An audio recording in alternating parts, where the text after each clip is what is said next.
వివిధ రాజకీయ పార్టీల్లో తాను చేరుతున్నట్లు వస్తున్న వార్తలను కొట్టిపారేశారు మాజీ సీఎం కిరణ్ కుమార్ రెడ్డి. రాజమండ్రిలోని ఓ వివాహ వేడుకలో పాల్గొన్న ఆయన వివిధ రాజకీయ పార్టీలకు చెందిన నాయకులు ఘన స్వాగతం పలికారు. ప్రస్తుతం తాను ఏ రాజకీయ పార్టీలోనూ లేను అన్న కిరణ్ కుమార్ రెడ్డి పెద్ద నోట్ల రద్దుపై స్పందించేందుకు నిరాకరించారు.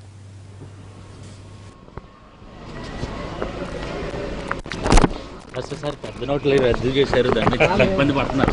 మీరు ఎప్పుడు వచ్చినా రాజమండ్రిలోనే మాట్లాడతారు. నేను ఒక పెండ్లికి వచ్చాను, ఒక స్నేహితుని కూతురు పెండ్లి ఉంటే చూసేదానికి వచ్చాను.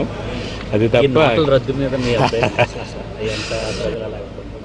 చూస్తాం. ఇప్పుడు రాజకీయాల్లో లేను కదా, నేను రాజకీయాల్లోకి వచ్చినప్పుడు రకరకాలుగా జనసేనలో జాయిన్ అవుతారని, బీజేపీలో జాయిన్ అవుతారు పుకార్లు వస్తాయి.